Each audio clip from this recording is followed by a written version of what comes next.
All right. Welcome, everybody. Hey, my name is Dan Bojanowski. I am the senior producer at Renegade Game Studios, and I am joined today for a very special interview by two distinguished guests. We've got John D. Clare, famed designer of many, many well-known games. And also we have John Brieger here, who is the head of Brieger Creative, who has done the creative development, the development of many well-known games, and both of them. The reason why we're talking to you is both of them. This is the creative team behind the Unstoppable card crafting and deck building game.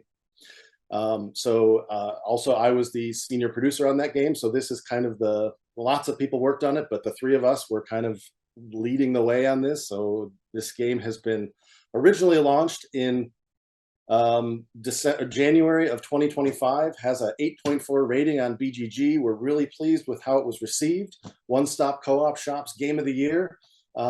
So yeah, welcome, John and John, or Brieger and John, however we're going to refer to you guys. Thank you for joining us today. Thanks for the intro, Dan. All right. So for anyone unfamiliar, Unstoppable is a momentum deck building game that is for solo or co-op, two-player co-op, and it's got a card crafting progression mechanic. But that's not the news here. The news that we're here to talk about is that we're doing a new version of Unstoppable. This is called a Dungeon Crawler Carl Unstoppable game. So Dungeon Crawler Carl, very well-known lit RPG series. We're very excited to be playing in this sandbox. All big fans. We love the series and feel that it's a perfect fit for this great card game as well. So it's a nice match made in heaven here. And I think the fit of the books, the feeling of reading the books and the feeling of playing the game actually fit remarkably well. Obviously, there's some things that we've attempted to do to make that fit slide in really well, right? But the experience of reading Dungeon Crawler Carl is like constant threats, constant like, oh no, how do we deal with this next? How do I survive the next 10 minutes, right? Right. And that is sort of the experience of playing Unstoppable, right? That's great. And so to back up, this game that we're launching, there's going to be a crowdfunding campaign in a couple of months. This is going to be a standalone expansion for Unstoppable. So for fans who have never played Unstoppable, this is a great point to come on board. If you're a fan of Dungeon Crawler Carl, this is a great entry point. If you're a fan of Unstoppable and are looking for more content, this is a great way for you to get that. So we're excited to share a little bit more about that in this discussion here. So my next question is about factions. So in Core Unstoppable, the cards are divided among the Silver faction and the Junker faction, and the Viren and whatnot. How did you approach that in the Dungeon Crawler Carl world? How did you approach that, adapting that to this game system? So where John started was looking at who are the major players within the world of Dungeon Crawler Carl. And Dungeon Crawler Carl in later books has a concept called factions already. So you have people like the Orcs and the Mantids, who are sort of these factions. You have the crawlers themselves. You have the NPCs, the denizens of the dungeon. But we wanted to make sure that we could really capture the feeling of each book as you went. And what we noticed was the crawlers are the center of the action, and the dungeon is giving them their skills and abilities. So when we divvied up cards between the factions to give narrative weight to what we wanted to have all the iconic moments from the book in the game, we were really overloaded on dungeon cards and crawler cards. Makes sense, that's in the title. So where we ended up landing is the faction equivalent, or the suits of the cards, if you will, are the core 5 stats from Dungeon Crawler Carl. So you have strength, constitution, charisma, dexterity, and intelligence. And those are then applied across all sorts of different things. So, if it's a particularly intelligent Outworlder NPC, right, they'd be in the intelligent faction if they're helping you with that. And this was a good way to be able to map a lot of different things and keep the system flexible and show that this could continue to expand even as new books get released, etc. We can always map back to these core 5 stats and not worry that we're going to end up with 30 factions by the end of the series. Yeah, so very cool. In Dungeon Crawler Carl, obviously one of the big things is fighting bosses, and there's a lot of them. There's a lot that we see in the books. There's some that are referenced that we don't actually see. There's this whole floor system. How does that play out in Unstoppable? How did you guys tackle that situation? So in Unstoppable, basically you pick a boss to fight against, and that's your scenario that you're playing that game. Um, that didn't map on perfectly to fighting a boss in Dungeon Crawler Carl, where the bosses are they're big deals in the books, but it's not the whole. It's a small, relatively small part of the story as opposed to the story, right? What we felt mapped on to the sort of the representation of a boss in Unstoppable was sort of like the experience of trying to defeat a floor in Dungeon Crawler Carl. So in the world of Dungeon Crawler Carl, there's this epic dungeon that is 18 or whatever floors deep, and the crawlers have to essentially find the stairs, which is not as simple as just finding stairs, to defeat a floor, and then they get to go to the next floor. So that experience of trying to defeat a floor felt like the experience of trying to defeat a boss in the original. So the equivalent in Dungeon Crawler Carl for Unstoppable is defeating an entire floor. And then we represent the bosses themselves that you run into on those floors as a particularly challenging threat, like one-time off threat that you won't keep fighting it over and over again like you do with typical threats. It'll be a one-time threat that's particularly challenging. So there's going to be a core box. Can you outline what floors that will cover and any other content that's coming out with this first launch of Unstoppable? So the core box is going to have Carl and Donut as our 2 playable crawlers, and we'll cover books 1 and 2. So that's going to be floors 1, 2, and 3. And it's going to have everything you need to play with 2 players. It is a complete, really cool experience. There's a mode in which you can play floors in any order, which we're calling arcade mode, and also a story or campaign mode that's going to let you play through them and have some progression that I'm sure we'll talk about in a bit. Then we'll have the Iron Tangle expansion. That'll be a box similar to sort of Tyrant's End that you can buy that adds some new content that you can use in any game, as well as a 4th floor for you to play through and extend your campaign. And then there's going to be some stretch goals. Can you talk a little bit about how you approached, like when you someone iconic like Carl or Donut, like how do you design for them to be unique, and what were there any specific challenges for Carl and Donut as playable crawlers?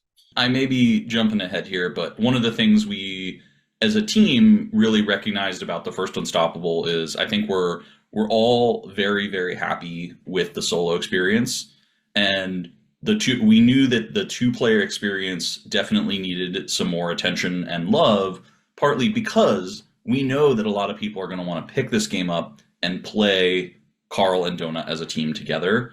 And so one of the things we've really been paying a lot of attention to as developers is making sure that this delivers an amazing 2-player experience, and also maybe some things that we can take back to the 2-player experience of original Unstoppable as well.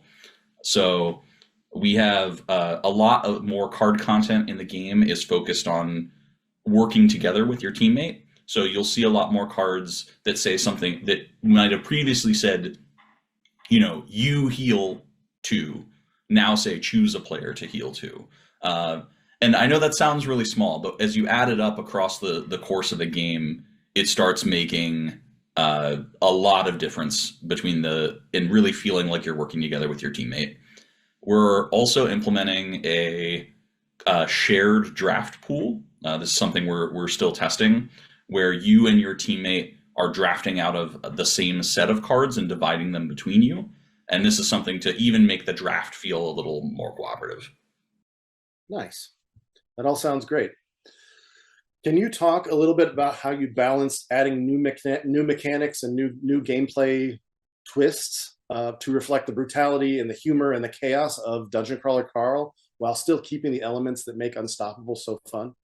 I mean, I can speak from my approach, which put a little bit more work in the Bragger team, right? But my approach was to sort of not hold back on mixing in new mechanisms and stuff. So I, you know, in it from a design standpoint, you don't want every single threat to have some ability and power that's different, right? You need some amount of vanilla threats and some amount of interesting, like more thematically and text-based threats. But I kind of went, I was like, you know what? I'm going to try to do every threat with some sort of unique, different power, try to mix it up. And then once John Bragger and his team have it, they'll sort of hone in on the ones that, like, this one felt really thematic and made the most sense. This one will sort of replace with something a little bit more vanilla, so the game isn't inundating you with abilities. So my approach was like, hey, every threat that the books talk about that I like, you know, that I think is interesting, they seem relevant to the story, I'm gonna just like try abilities that make sense with them and put them in, and then we'll get to pick and the Bragger team will get to pick, you know, from those what they like the most, what they think is like, no, what I missed, right? So it was kind of like, look at the scope of the story, be like, what here for sure should be in, what should maybe be in, and what should, hey, that'd be kind of cool if that was in, right? And then we'll pick from there, right? So a very expansive approach initially, and then honing it down to what makes sense in the final product. Yeah, on my side, we often refer to it as like John giving us the sampler platter. And so we had all the goodies to choose from and some really wild designs for especially for some of the high tier cards. And then we went and did a pass where we called it eating our vegetables, where we brought back in some of the really the base elements of, hey, here's a card that does 2 damage. Here's a card that gives you 3 money. And bringing back a lot of John's designs from original Unstoppable back in and weaving them in with the new designs.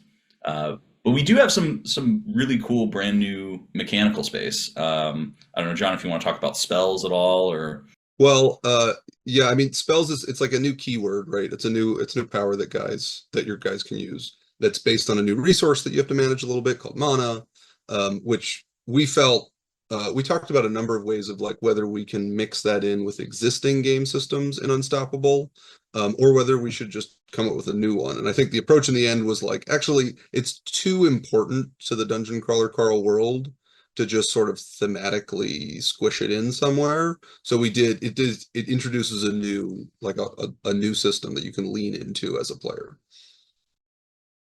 yeah. And one of the things that I really like about some of the ways that we're using stats versus some of the ways we used factions to represent Undercrawler Carl is we have the keyword focus, which says, hey, count how many of this type of card you have. So, you know, if it says focus deal X damage, and that was on a council card in original Unstoppable, you would count how many council cards you have. You say, okay, I have 3, I deal 3 damage. And we get to do that same thing, but across a lot more of the stats in Crawler Carl. So cards that there's a sort of a sub game of figuring out how you can level up your stats, whether that's drafting new cards out of the core decks, but we also have the ability to give you stats as icons in the upgrades now, so you can sort of increase your stats and play a little that lit RPG leveling game with the upgrades and the card crafting too. Wanted to get back to one of the things that I think one of you, John Brieger, mentioned, or maybe John DeClaire mentioned earlier, but come back to it. It's a new thing for this version of Unstoppable is campaign mode and arcade mode. Can you talk a little bit about that and what that experience will look like for players? Yeah, we want it. The experience of reading the books is the experience of going through floor by floor in sequence the campaign while the characters get more powerful and face bigger increasing threats. And we felt just approaching it like we had with original Unstoppable, where each boss or each floor in this case was its own distinct game that you play, and if you want to play them one after another, that's up to you. We felt like that's missing a big part of the potential experience. So what we're calling that is arcade mode, right? If you want your Dungeon Crawler Carl box, if you want to start on floor 3, if you want to play them in non-sequence, you want separate individual games, you can do that. And I expect plenty of people will maybe attempt to play through the campaign, win it once on easy mode, and then they want to try different bosses here, or different floors here or there as an arcade thing, right? So that's arcade mode. But we talked a bunch about how we felt it was really important that there was a campaign option where you start on floor 1, and if you lose, you're done. If you win, you go on to floor 2, and there's some amount of carryover that comes with you, right? So the floors themselves, just like in original Unstoppable, have like a floor mat with a threat track. We have an arcade side and a campaign side. And the campaign side, the threat scaling goes up as you step from one floor to the next, right? But you get to carry over some of your powers from floor to floor. So you also are stepping up in power, right? And then, and you get to the end and you'll have a whole campaign scoring and stuff. And the goal here, of course, is as we get deeper into the books, that campaign can go deeper into the books, right? So as we talked about, one of the expansions that'll be available in this Kickstarter is the 4th floor. So that will be compatible whether arcade mode or campaign mode. So once we get deeper into floors, now your campaign can go from floor 1 to 4, 1 to etc. Right? Lit RPG to me even sits within a slightly bigger genre of progression fantasy, and that sense of progression is so cool and so strong in Unstoppable as you play it, and being able to give sort of that meta progression as you go through the campaign helps capture a little more of the lit RPG feel.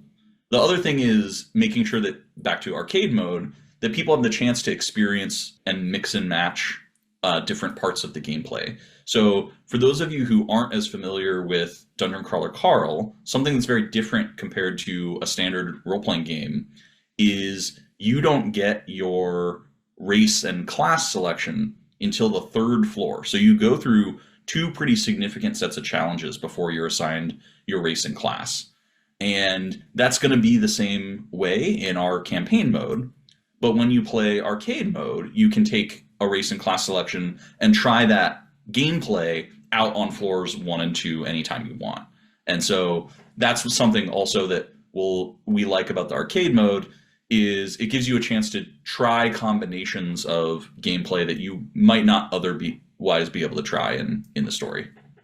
And one of the things that's exciting for me that I've, from the discussions that we've had about campaign mode, is that it's going to be different every time. It's going to be different for every player, and that throughout the course of your campaign and throughout your games, you will earn campaign points that you will then be able to spend on various upgrades. That could be carrying over some cards from floor 1 to floor 2. That could be starting with these cards or starting with upgrades. That there's a whole laundry list of things that could be, and each player is going to choose differently. So it's going to be very replayable, and it's going to be a great experience for DCC. Yeah, and one of the hooks there is, like, when you're playing arcade mode, the goal is to just win, right?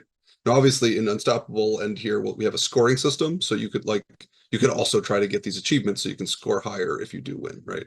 In campaign mode, defeating a floor is great because you can move to the next floor. But if you defeat a floor without knocking off certain bosses or doing certain things that get you campaign points, you won't have as many campaign points to spend on upgrades going to the next floor. So you have a bit of an incentive to be like, kind of push your luck a little bit and see if you can survive. You can take out this extra challenge before you beat the game, so that you can get those extra points, so that when you go to the next level and all the threats get a little bit scarier, you're also a little bit more scary, right? So I think that's gonna be an interesting dynamic. Yeah, for sure. All right, so this game is both solo and co-op, 2-player co-op.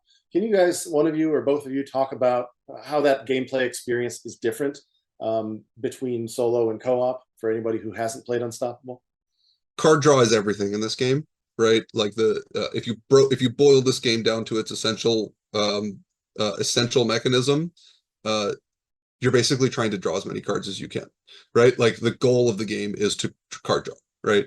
And in solo, you can help yourself draw cards, right? Like by playing the game. But in co-op, you can attack your opponent, threats that are threatening your opponent, and trigger their card draw, right? Which for synergizing effects, being like, actually, really nice if we had that effect before this effect, right?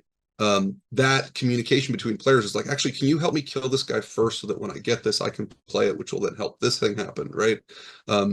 And that dynamic is there in two-player, and that'll of course be there in DCC, but we're also trying to have a bit more effects that are like extra synergy across the two-player. Something I remember when we were testing the original Unstoppable is that playing the two-player really helped me understand what momentum was in the solo, because one of the things, sometimes you're trying to make sure that your teammate is getting a specific effect. But another big part of being able to, help each other out and cover each other's threats is if your teammate runs out of momentum, you can help sort of restart the loop of their engine and help them start turning over the wheel again and again. And so that aspect of just being able to give your opponent cards, back to John's point, it's far more impactful than it might seem on the surface. There's a lot more in the system that I'm sure we'll talk about when we release the full rulebook, but it's something that's been testing really well, and I'm really excited to see, because it's also something that people could potentially use with Original Unstoppable as well. Speaking of the Original Unstoppable, let's talk a little bit about for fans of the Original Unstoppable, people who've been playing that and loving that. Is there a new mechanic that you think that they're really going to enjoy, and can you also talk a little bit about the compatibility here? Like how are they going to interact with this if they're not just playing straight up DCC? How does it integrate, if at all, to the original? On the compatibility side, there's really two things. We have the crawlers that you're playing, so these would be your characters in Unstoppable. And those are going to match to the core deck and the upgrade deck that you're going to play. And then we have the boss you're playing, or the floor in Dungeon Crawler Carl. So you can take any of the floors that come with Dungeon Crawler Carl and play them against all the original Unstoppable content. But you can also take all the new crawlers and all the new DCC cards and play them against the floor one bosses. Awesome. For fans of Dungeon Crawler Carl who are new to this Unstoppable game, what is something that you think that they're really going to appreciate and love about the Unstoppable game experience? The game is awesome. Well, I mean, hopefully they will come to it with and have a similar level of enjoyment that people have been having with the original Unstoppable. Yeah, I mean, I think the type of people that Unstoppable really appeals to are the ones who, like trading card game players who like to find the combos and the synergies, deck building players who like that idea of like, this card combos with this card, lets me draw more cards, right? That flow. People who like a really challenging solo experience, where like you can ramp the difficulty in this from hard if you're a new player, but actually fairly easy if you're very experienced, to hard even if you're experienced, right? Where from turn one you're like, oh boy, I really want all three of these cards, but like I need to make the right choice here. Yeah, so if all of that appeals to you, this is your jam. And like, one of Carl's returning catchphrases, other than "Goddamn it, donut," is "You will not break me," right? And I think that's a lot of the Unstoppable ethos, right? It's understanding that progression, that momentum, that you are unstoppable, you won't be broken. And if you like progression fantasy and you like lit RPG, I think you're gonna like the feeling that Unstoppable gives you of growing in power, and you can see and craft your own combos with John's card crafting system, and it gives you a sense of progression that really is I think, unique inside the board game space. So, and if I can add from my 2 cents on what I think is exciting for a Dungeon Crawler Crawl fan is the artwork. This is something that we're like, you've been visualizing it in your head, and if you're listening to the audiobooks, obviously Jeff Hayes does a great job of really bringing it to life, but there's not a lot of illustrations out there. There's not a lot to show you what this actually could look like.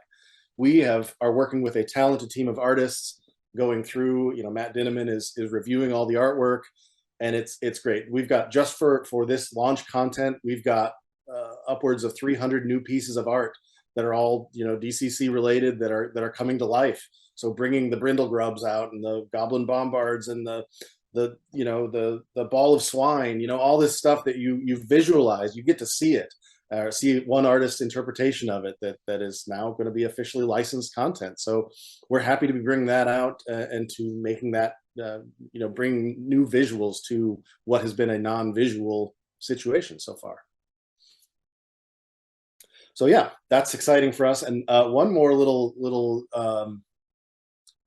teaser that we wanted to mention is that, speaking of newish content, there will be a new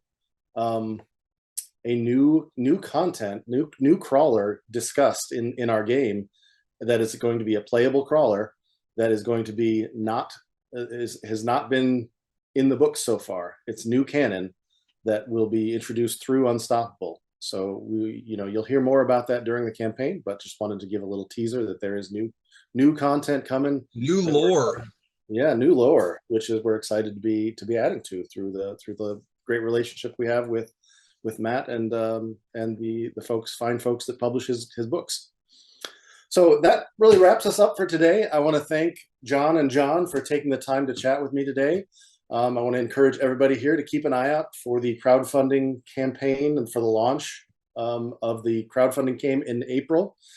This is a campaign in April. It's going to be both for the Dungeon Crawler Carl Unstoppable game, which we've been talking about here, but also a tabletop RPG, which is going to be super exciting. I know that team has been working crazy hard to make that very exciting. They've got a lot of content, a lot of new products, a lot of things to get that game to your table and make it great. So thank you, everybody, for your time, and we appreciate you. Cheers. Bye. Bye.